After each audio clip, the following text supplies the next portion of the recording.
Hello everyone, good morning to all of you and welcome to online study point. दोस्तों, आज है 10 मार्च और आज की इस वीडियो में हम 10 मार्च से रिलेटेड करंट अफेयर के सभी इंपॉर्टेंट क्वेश्चन को कवर करने वाले हैं। तो यदि आप लोगों को इस वीडियो की पीडीएफ चाहिए तो आप हमारे इस मोबाइल एप्लीकेशन को भी इंस्टॉल कर सकते हैं, जिसमें आप लोगों को डेली क्विज, फ्री पीडीएफ और प्रतिदिन के करंट अफेयर का ऑडियो भी मिल सकेगा।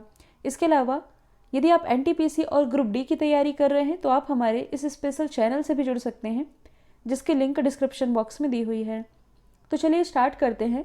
हमारा पहला क्वेश्चन, हाल ही में प्राइम मिनिस्टर नरेंद्र मोदी ने त्रिपुरा में भारत और किस देश के बीच बने मैत्री सेतु पुल इसका उद्घाटन किया है? तो हाल ही में प्राइम मिनिस्टर नरेंद्र मोदी ने बांग्लादेश और भारत के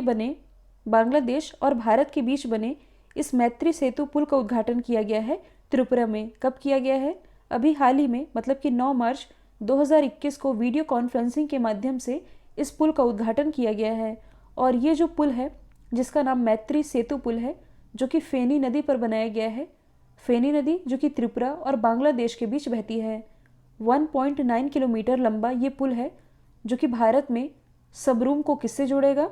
बांग्लादेश के रामगढ़ से ये जोड़ेगा।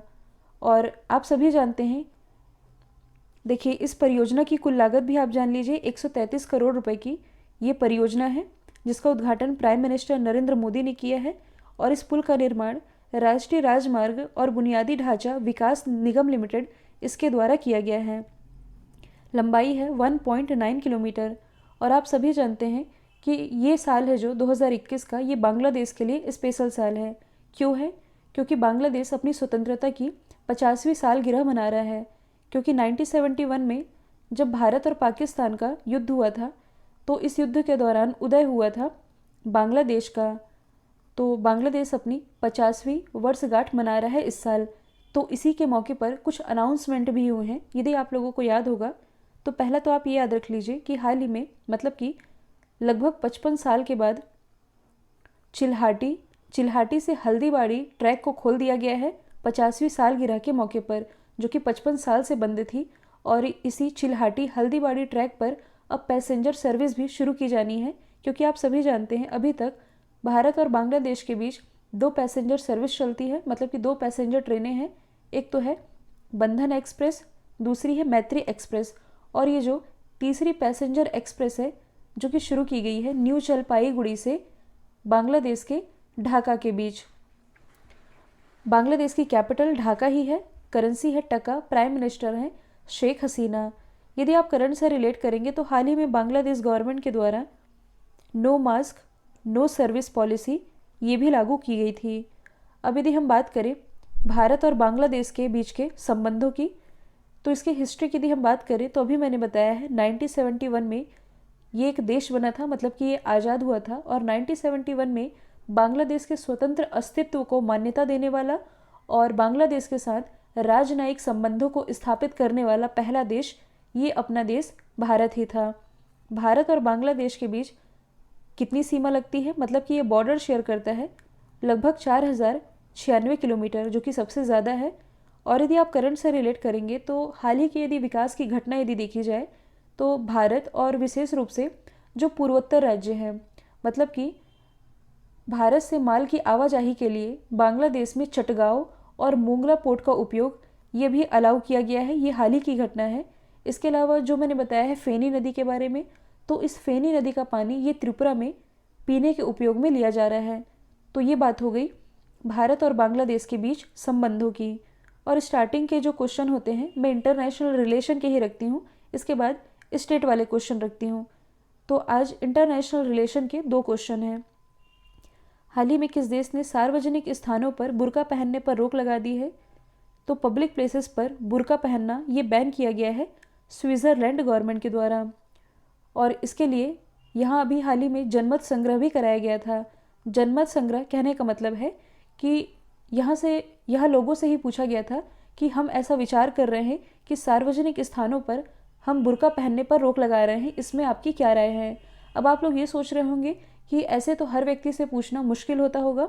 तो मैं आप लोगों को बता दूं कि यहाँ की आबादी भी ज़्यादा नहीं है, 85 लाख लगभग यहाँ की आबादी है।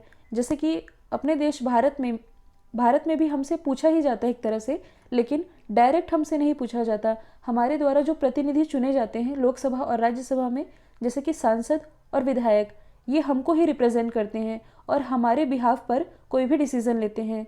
लेकिन यहाँ जनमत संग्रह कराया गया, जिसके बाद से अब स्विट्ज़रलैंड में पब्लिक प्लेसेस पर बुर्का पहनना, मतलब कि बुर्का पहनने पर रोक लगा दी गई है। और यदि देखा जाए तो सार्वजनिक स्थानों पर बुर्का पहनने पर रोक यहाँ 2011 में भी लगाई गई थी। 2011 में लगाई गई थी, लेकिन इसे 2014 में हटा लिया गया था। इसके बाद अब पुनः यहाँ सार्वजनिक स्थानों पर बुर्का पहनने पर रोक लगा दी गई है। और ऐसा करने वाला जो पहला यूरोपीय देश है ये तो है फ्रांस, लेकिन अब ऐसी रोक स्विट्ज़रलैंड के द्वारा भी लगा दी गई है। तो यदि हम बात करें यूरोपीय मैप में, मतलब कि यूरोप के मैप में आप देख सकते हैं ये है स्विट्ज़रलैंड की लोकेशन। इसकी कैपिटल है बर्न, करेंसी है स्विस फ्रैंक। आसपास की लोकेशन यदि हम देखेंगे तो ये है स्पेन, ये है फ्रांस, ये है स्विट्ज़रलैंड। तो यहाँ से मैंने आप लोगों को 2 पर्वतों के नाम याद रखवाए थे जिसमें आप अक्सर कंफ्यूज होते हैं। तो स्पेन और फ्रांस, इसके बीच जो पर्वत है इसका नाम है पेरेनीज पर्वत, जबकि फ्रांस और स्विट्ज़रलैंड इसके बीच जो पर्वत है इसका नाम है जूरा पर्वत। तो ये तो आप इजीली याद रख सकते हैं। स्विट्ज़रलैंड में भी जर आता है, जर और जूरा। तो जूरा पर्वत ये स्विट्ज़रलैंड और फ्रांस के बीच स्थित है। इसके अलावा यहाँ आप देख सकते हैं ये है बिश्केक, ये है यूके, ये है फ्रांस। दोनों के ही बीच में एक स्ट्रेट है जिसका नाम है डोवर स्ट्रेट। स्पेन के नीचे ये है जिब्राल्टर स्ट्रेट, जो कि यूरोप और अफ्रीका महाद्वीप को अलग करती है। एक इम्पॉर्टेंट रिवर है जिसका नाम है राइन रिवर। तो देखिए फ्रांस, स्विट्ज़रलैंड, यहाँ ऑस्ट्रिया और जर्मनी, इन 4 देशों में एक पर्वतमाला फैली हुई है जिसका नाम है आल्प्स पर्वतमाला। और यहाँ जो जर्मनी स्थित है, इसी जर्मनी के ब्लैक फॉरेस्ट से निकलती है राइन रिवर, जो कि कुछ यहाँ बहती हुई आकर के कहाँ मिल जाती है, नॉर्थ सी में, यानी कि उत्तरी सागर में। इसी उत्तरी सागर में डेनमार्क के द्वारा पहला ऊर्जा द्वीप बनाया जाएगा। अगला क्वेश्चन है, हाल ही में केंद्रीय प्रदूषण नियंत्रण बोर्ड ने देश में किस राज्य को सबसे प्रदूषित बताया है? तो हाल ही में केंद्रीय प्रदूषण नियंत्रण बोर्ड के द्वारा ये जो रिपोर्ट रिलीज़ की गई, जिसमें कि देश के 112 सबसे प्रदूषित स्थानों की पहचान की गई, जिसमें कि सबसे ज़्यादा प्रदूषित स्थान ये ओडिशा में है, कुल 23। इसके बाद दूसरे स्थान पर है उत्तर प्रदेश और तीसरे स्थान पर नाम आता है दिल्ली का। तो ओडिशा में सबसे ज़्यादा प्रदूषित स्थान है, इसके साथ ये पूरे भारत में टॉप पर है, मतलब कि राज्यों की लिस्ट में ये टॉप पर है। अब यदि हम बात करें केंद्रीय प्रदूषण नियंत्रण बोर्ड की, तो देखिए ये कैसी संस्था है, ये एक सांविधिक संगठन है। मैंने आप लोगों को 3 चीज़ें बताई थी, संवैधानिक, सांविधिक और कार्यकारी। तो ये एक सांविधिक संगठन है, इसका हेडक्वार्टर नई दिल्ली में स्थित है। अब ओडिशा सबसे प्रदूषित राज्य है, तो ये है ओडिशा की लोकेशन, जो कि बॉर्डर शेयर कर रहा है आंध्र प्रदेश, छत्तीसगढ़, झारखंड और पश्चिम बंगाल के साथ। ओडिशा की राजधानी है भुवनेश्वर, मुख्यमंत्री है नवीन पटनायक, राज्यपाल है गणेशी लाल। इसके अलावा ओडिशा का डिस्कशन तो आए दिन ही आ रहा है, आज हम कुछ एक्स्ट्रा जान लेते हैं। जैसे कि यहाँ की कुछ योजनाएं हैं किसानों के लिए। यहाँ की प्रसिद्ध योजना है जिसका नाम है बलराम योजना और कालिया योजना, ये दोनों ही किसानों के लिए है। इसके अलावा जो सुनेत्रा स्कीम है, सुनेत्रा स्कीम के तहत ओडिशा गवर्नमेंट यहाँ के सिटीजन को फ्री आई चेकअप इसकी सुविधा प्रदान कर रही है। इसके अलावा मो बस सेवा, मो साइकिल सेवा, मो परिवार सेवा और मो सरकार सेवा, ये सभी पहले हैं ओडिशा गवर्नमेंट की ही। इसके अलावा भारत का पहला फायर पार्क जो कि भुवनेश्वर में ही स्थापित किया जाएगा। भारत का सबसे बड़ा हॉकी स्टेडियम जो कि बनाया जाएगा राउल किला में, इसकी आधारशिला भी रख दी गई है। यहाँ बैठक क्षमता होगी 20,000 लोगों की। इसके अलावा यहाँ के 2 प्रसिद्ध नेशनल पार्क है जो कि चर्चे में रहे हैं। सिमलीपाल नेशनल पार्क, ये आग लगने के कारण चर्चे में आया, और भीतरकनिका नेशनल पार्क जो कि सफ़ेद मगरमच्छों के कारण चर्चे में रहा है। और देखिए आप लोगों के लिए रेलवे की ई बुक का ये लास्ट ऑफर चल रहा है, जिसमें आप लोगों को 7600 वन लाइनर क्वेश्चन मिल रहे हैं, 5000 जीके के क्वेश्चन, 1600 साइंस के और 1000 करंट अफेयर के क्वेश्चन वन लाइनर फॉर्मेट में कवर कराए गए हैं, जो कि खास तौर पर आपके रेलवे एग्जाम को ध्यान में रख करके तैयार किया गया है। तो इसे आप परचेस कर सकते हैं, लिंक डिस्क्रिप्शन बॉक्स में दी हुई है। हाल ही में भारत का पहला ट्रांसजेंडर कम्युनिटी डेस्क ये किस राज्य में खोला गया है? तो ये जो पहला ट्रांसजेंडर कम्युनिटी डेस्क है जो कि ओपन किया गया है तेलंगाना में। मतलब कि तेलंगाना की राजधानी हैदराबाद में इसकी शुरुआत की गई है। यदि हम बात करें ट्रांसजेंडरों की, तो आप सभी जानते हैं 2014 में जो सुप्रीम कोर्ट है, सुप्रीम कोर्ट ने ट्रांसजेंडरों को तीसरे जेंडर के रूप में मान्यता दी है और ये भी फैसला सुनाया था कि जैसे भारत में आम नागरिकों को संविधान के तहत जो मौलिक अधिकार दिए गए हैं, उन पर ट्रांसजेंडरों का भी बराबर से अधिकार होगा। तो इन्हीं के हित के लिए जो केंद्र सरकार है और काफ़ी सारी राज्य सरकारें अपने अपने स्तर पर पहल करते रहती हैं। जैसे कि अभी मैंने बताया है, ये जो ट्रांसजेंडर कम्युनिटी डेस्क है जो कि स्थापित किया गया है हैदराबाद में, यहाँ ट्रांसजेंडर लोगों की शिकायत का निवारण किया जाएगा और इसी की शुरुआत हैदराबाद से की गई है। कुछ और भी पहले हैं, जैसे कि हाल ही में जो असम गवर्नमेंट है, इसके द्वारा लोक सेवा आयोग की परीक्षा में ट्रांसजेंडर का ऑप्शन ये रखा गया और ऐसा करने वाला ये पहला राज्य बना है। उत्तर प्रदेश में भारत की पहली ट्रांसजेंडर यूनिवर्सिटी स्थापित की जाएगी। इसके अलावा हाल ही में जो हमारे केंद्रीय मंत्री हैं थावर चंद गहलोत, इनके द्वारा ट्रांसजेंडरों के लिए राष्ट्रीय पोर्टल ये भी लॉन्च किया गया है। तो यहाँ हम बात कर रहे हैं ट्रांसजेंडर कम्युनिटी डेस्क की, जिसकी स्थापना हैदराबाद में की गई है। अच्छा, इस इमेज को यदि आप ध्यान से देखेंगे तो यदि आप इन्हें पहचान पाएँ तो ये कौन है। हालांकि ये एग्ज़ाम का क्वेश्चन नहीं बनेगा, मैं आप लोगों को बस यूं ही बता रही हूँ। तो यदि आप इन्हें पहचान पाएँ तो आप लोगों को याद होगा कि हैदराबाद में जिन 4 रेपिस्ट का एनकाउंटर करवाया गया था, ये इन्हीं के द्वारा करवाया गया था। ये कौन है? पुलिस कमिश्नर सज्जनार, जिन्हें एनकाउंटर किंग के नाम से जाना जाता है। यदि हम बात करें तेलंगाना की, तो इसकी राजधानी हैदराबाद, हैदराबाद में ही स्थित है चार मीनार। और हैदराबाद ये किस नदी के किनारे बसा हुआ है? मूसी नदी के किनारे। भारत का पहला ब्लॉकचेन जिला ये हैदराबाद ही है। इसके अलावा दुनिया का सबसे बड़ा मेडिटेशन सेंटर, इसकी स्थापना हैदराबाद में ही की गई है, जहां लगभग 1 लाख लोगों को मेडिटेशन की निःशुल्क ट्रेनिंग दी जा रही है। किस राज्य विधानसभा ने धर्मांतरण विरोधी विधेयक पारित किया है? तो उत्तर प्रदेश और हिमाचल प्रदेश के बाद अब जो मध्य प्रदेश गवर्नमेंट है, मतलब कि मध्य प्रदेश विधानसभा ने धर्मांतरण विरोधी विधेयक ये पारित कर दिया है। और इस नए कानून के अनुसार होगा क्या? तो देखिए, इसमें 3 प्रमुख बातें हैं। पहला तो ये कि यदि किसी व्यक्ति का जबरन धर्मांतरण करवाया जाता है तो उसे 1 से 5 साल तक की सज़ा, इसके अलावा 25,000 रुपये जुर्माना भरना पड़ सकता है। इसके अलावा यदि किसी नाबालिग महिला या ST/SC का जबरन धर्म बदलवाया जाता है तब उसे 2 साल की सज़ा, 2 साल तक की सज़ा और 50,000 रुपये जुर्माना भरना पड़ेगा। तीसरी प्रमुख बात यह है कि यदि सामूहिक रूप से धर्म परिवर्तन करवाया जाता है तो कम से कम 5 साल और ज़्यादा से ज़्यादा 10 साल तक की सज़ा और 1 लाख रुपए जुर्माना भरना पड़ेगा। और यही फैसला किया गया है मध्य प्रदेश गवर्नमेंट के द्वारा।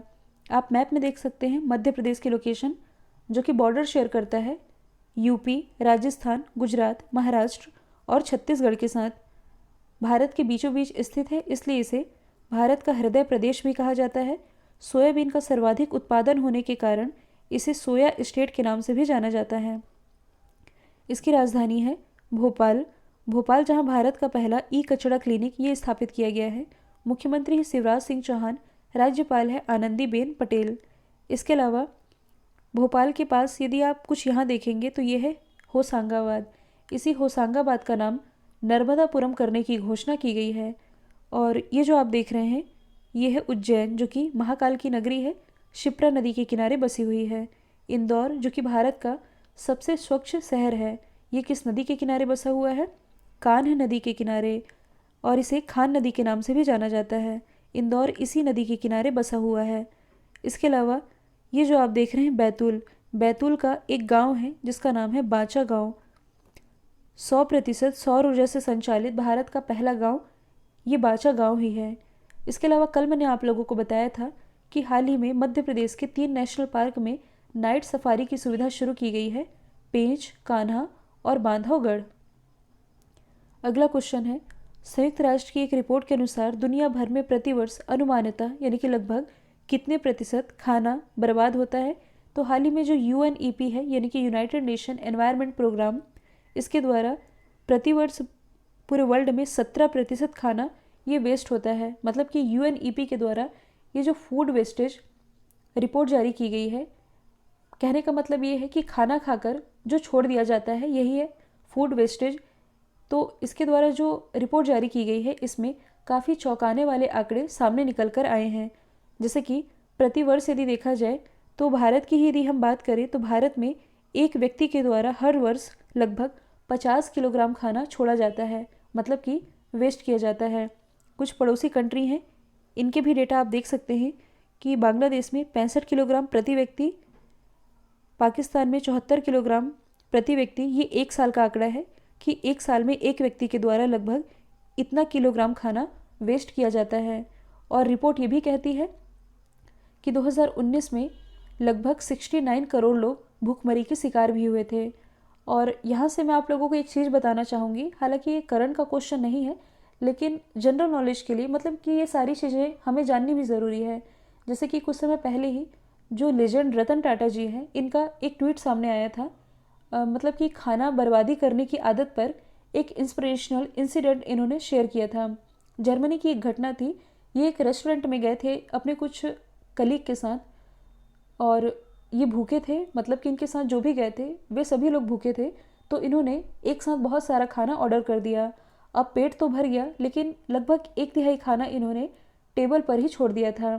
तो इनके पास बैठी कुछ बूढ़ी औरतें थीं, ये सब देख रही थी, और जब ये खाना छोड़कर रेस्टोरेंट के बाहर निकलने लगे तब उन बूढ़ी औरतों ने नाराज़गी जाहिर की और इन्हें मतलब कि काफ़ी सारी बातें सुनाने लगे। तब इनके कुछ जो कलीग थे, इन्होंने ये कहा कि हमने जितना खाना खाया है, मतलब कि जो हमने ऑर्डर किया है, इसके पैसे तो हमने चुका दिए हैं, अब हम कितना भी खाना छोड़ें इससे आपको क्या फ़र्क पड़ता है। तो इतने में वो जो बूढ़ी औरत थी, इन्होंने किसी को फ़ोन किया, और इनके फ़ोन करने के बाद कुछ देर में वहाँ एक सोशल सिक्योरिटी ऑर्गेनाइजेशन का कोई व्यक्ति पहुँचा, और उस व्यक्ति ने इन पर 50 यूरो का चार्ज लगाया, और ये चुपचाप खड़े रहे। 50 यूरो का फ़ाइन इन्हें भरना पड़ा। तो वो जो सिक्योरिटी ऑर्गेनाइजेशन का ऑफिसर था, उनके द्वारा ये कहा गया कि आप उतना ही ऑर्डर करें जितना आप खा सकें, क्योंकि भले ही पैसा आपका है लेकिन संसाधन तो सभी का ही है ना। मतलब कि दुनिया में काफ़ी सारे ऐसे व्यक्ति हैं जो कि संसाधनों की कमी का सामना कर रहे हैं, और आपको इन संसाधनों को बर्बाद करने का कोई कारण भी नहीं है, तो आप इसे बर्बाद नहीं कर सकते, क्योंकि पैसे आपके हैं लेकिन संसाधन सभी के हैं। अब आप यहाँ से ये सोचिए, ये घटना है जर्मनी की। जर्मनी जो कि एक रिच कंट्री है, इतनी रिच कंट्री के लोगों का माइंड सेट ऐसा है, जहाँ संसाधन भरपूर मात्रा में है। और यदि भारत को देखा जाए तो भारत में उतने ज़्यादा संसाधन नहीं है, तब भी यहाँ फूड वेस्टेज कितना ज़्यादा किया जाता है। फॉर एग्ज़ाम्पल, यदि हम एक छोटा सा ही एग्जाम्पल लें कि जब किसी आपके फ्रेंड का या आपका ही बर्थडे सेलिब्रेट किया जाता है, तो हर कोई तो नहीं लेकिन काफ़ी सारे लोग ऐसा करते हैं कि जब केक लाया जाता है तो एक केक तो फेंकने के लिए ही लाया जाता है, फेस पर लगाया जाता है, फिर उसे खाते तो है नहीं, फेंक दिया जाता है। तो ये सोचने की बात है कि उस केक के एक पीस के लिए कोई इंसान कितना ज़्यादा तरसता है, मतलब कि वही तो उसका खाना होता है जो कि हम यूं ही फेंक देते हैं। तो यही है कि हर चीज़ करंट अफेयर में ही पढ़ने की नहीं होती कि ये हम पढ़ेंगे तो एग्ज़ाम में आएगा। कुछ चीज़ों के प्रति हमें भी अवेयर रहना चाहिए, क्योंकि आप सभी जानते हैं ग्लोबल हंगर इंडेक्स, इसमें इंडिया की रैंकिंग ऑलरेडी 94 है। तो आई होप जो चीज़ें मैंने बताई है आप लोगों को क्लियर हो गई होगी। हाल ही में ऑस्ट्रेलिया ने किस देश के साथ अपने रक्षा सहयोग को निलंबित कर दिया है? तो ऑस्ट्रेलिया के द्वारा हाल ही में म्यांमार के साथ जो रक्षा सहयोग थे, इन्हें निलंबित किया गया है। अब यदि हम बात करें म्यांमार की हिस्ट्री की, तो देखिए सब कुछ मैंने बता रखा है आप लोगों को। ये कि हाल ही में म्यांमार में सेना का शासन लगा दिया गया है, और यहाँ की जो नेता थी आंग सांग सूकी, इन्हें गिरफ्तार कर लिया गया, जिसके बाद से म्यांमार की जो जनता है ये सड़क पर आ गई और प्रदर्शन करने लगी। इसके अलावा काफ़ी सारे जो देश हैं ये इसका विरोध कर रहे हैं कि म्यांमार में लोकतंत्र वापस लाया जाए। यदि आप लोगों को याद होगा तो कुछ समय पहले ही जो न्यूजीलैंड है, जो कि ऑस्ट्रेलिया के पास ही स्थित है, न्यूजीलैंड के द्वारा भी म्यांमार के साथ अपने सभी संबंधों को, जितने भी राजनयिक संबंध, व्यापारिक संबंध थे, ये समाप्त किए गए थे इसी के विरोध में। तो अब जो ऑस्ट्रेलिया है, इसने भी अपने रक्षा सहयोग को निलंबित कर दिया है म्यांमार के साथ। तो आप देख सकते हैं म्यांमार की लोकेशन, इसकी कैपिटल है नायपीडो, करेंसी है क्यात, और म्यांमार की जो सबसे लंबी रिवर है इसका नाम है सालविन रिवर। और भारत के कुल 4 राज्य हैं जिनकी सीमा म्यांमार से लगती है। कौन कौन से राज्य हैं? सबसे ऊपर है अरुणाचल प्रदेश, इसके बाद है नागालैंड, फिर है मणिपुर, और इसके बाद मिजोरम। इन 4 राज्यों की सीमा लगती है म्यांमार से। और भारत और म्यांमार के बीच मतलब कि एक पहाड़ी है जो कि अंतर्राष्ट्रीय सीमा बनाती है। इसका नाम क्या है? अराकान योमा पर्वत। और अराकान योमा पर्वत, इसकी जो सबसे ऊंची चोटी है इसका नाम क्या है? विक्टोरिया। हाल ही में भारत का सबसे बड़ा किडनी डायलिसिस हॉस्पिटल ये कहाँ खोला गया है? तो ये है भारत का सबसे बड़ा किडनी डायलिसिस हॉस्पिटल जो कि ओपन किया गया है दिल्ली में। तो देखिए, भारत में किडनी की समस्याएं पिछले कुछ सालों में काफ़ी बढ़ रही हैं, तो मरीजों को बेहतर फैसिलिटी मिल सके इसलिए दिल्ली में इस डायलिसिस हॉस्पिटल, मतलब कि ये जो किडनी डायलिसिस हॉस्पिटल है ये ओपन किया गया है। खास बात यह है कि इस हॉस्पिटल में मरीज़ का जो इलाज है ये पूरी तरह से फ्री होगा। और इसकी स्थापना किसके द्वारा की गई है? तो देखिए, ये जो हॉस्पिटल है ये सिख गुरुद्वारा मैनेजमेंट कमेटी इसके द्वारा ओपन किया गया है। सिख गुरुद्वारा मैनेजमेंट कमेटी, इसके अध्यक्ष हैं मनजिंदर सिंह सिरसा। इनके द्वारा ट्वीट करके इसकी जानकारी भी दी गई। तो ये काफ़ी अच्छी पहल है। किडनी डायलिसिस हॉस्पिटल जो कि है भारत का सबसे बड़ा किडनी हॉस्पिटल, जहां फ्री फैसिलिटी यानी कि फ्री इलाज दिया जाएगा, यही खोला गया है दिल्ली में। सेम उसी तरह से गुजरात का एक शहर है अहमदाबाद, जहां भारत के सबसे बड़े हार्ट हॉस्पिटल ये है भारत का सबसे बड़ा हार्ट हॉस्पिटल, जिसका उद्घाटन प्राइम मिनिस्टर नरेंद्र मोदी ने कुछ समय पहले ही किया था। वैसे ही हरियाणा के झज्जर में भारत का सबसे बड़ा कैंसर हॉस्पिटल ये ओपन किया गया है। ये सारी चीज़ें मैं आप लोगों को इसलिए बता रही हूँ ताकि आप कनेक्ट करके याद रख सकें। उत्तर प्रदेश का जो मथुरा है, मथुरा में भारत का पहला एलिफेंट हॉस्पिटल ये स्थापित किया गया है। अगला क्वेश्चन है, हाल ही में किसने महिला उद्यमिता को बढ़ावा देने के लिए woman bill web platform launch किया है? तो अभी हाल ही में जब अंतर्राष्ट्रीय महिला दिवस मनाया गया 8 मार्च को, इस मौके पर जो गूगल है, गूगल के द्वारा महिला उद्यमिता को बढ़ावा देने के लिए woman bill web portal launch किया गया है। और ये जो वेब पोर्टल है ये हिंदी और इंग्लिश 2 भाषाओं में अवेलेबल होगा। और जो भी महिलाएं अपनी रुचि को लेकर के, मतलब कि जिन महिलाओं को जिस फील्ड में इंटरेस्ट है, जैसे कि किसी को ब्यूटी पार्लर में होता है, किसी को टेलरिंग में होता है, किसी को खाना बनाने में, या किसी को ट्यूशन लेने में, तो उनके रुचि के अकॉर्डिंग इन्हें मार्ग प्रदर्शन भी किया जाएगा। मतलब कि इन्हें एक तरह का गाइडलाइन दिया जाएगा कि आप अपने पैरों में खड़े हो सकें। इसके लिए ये एक तरह की पहल है वुमन बिल, जिसकी शुरुआत की गई है गूगल के द्वारा। गूगल की स्थापना 1998 में की गई थी। हेडक्वार्टर स्थित है कैलिफोर्निया यूएसए में। इसके सीईओ हैं सुंदर पिचई। गूगल से रिलेटेड एक फैक्ट आप याद रखेंगे, दुनिया का सबसे बड़ा डेटा सेंटर ये गूगल का ही है। अगला क्वेश्चन है, हाल ही में किसने मार्टियो पेलिकॉन वर्ल्ड रैंकिंग सीरीज में गोल्ड मेडल जीता है? तो ये गोल्ड मेडल जीता है बजरंग पुनिया ने। बजरंग पुनिया जो कि बिलोंग करते हैं हरियाणा से। और इस प्रतियोगिता का आयोजन इटली के रोम में किया गया था, जिसमें जो बजरंग पुनिया है इन्होंने मंगोलिया के तुल्गा तुमुर ओचिर को हरा करके गोल्ड मेडल अपने नाम कर लिया है 65 किलोग्राम कैटेगरी में। और यदि आप लोगों को याद होगा तो कुछ समय पहले ही इनकी जो साली साहिबा हैं, मतलब कि बजरंग पुनिया ने तो अभी हाल ही में संगीता फोगाट से शादी की है। संगीता फोगाट की जो छोटी बहन है जिनका नाम है विनेश फोगाट, जो विनेश फोगाट है ये भी हाल ही में दुनिया की नंबर 1 पहलवान भी बनी है। किस कैटेगरी में? 53 किलोग्राम कैटेगरी में। और हाल ही में इन्होंने लगातार 2 गोल्ड मेडल भी अपने नाम किया है। कल जो मैंने आप लोगों से सवाल पूछा था इसका राइट आंसर था दिल्ली। अब आप लोगों के लिए आज का सवाल है, न्यूयॉर्क फेडरल रिजर्व बैंक के उपाध्यक्ष के रूप में किसे नियुक्त किया गया है? तो इसका जो भी आंसर है कमेंट बॉक्स में बताइएगा। वीडियो यदि पसंद आया है तो लाइक, शेयर और सब्सक्राइब करना बिल्कुल मत भूलिएगा। तो आज के लिए इतना ही। Thank you so much.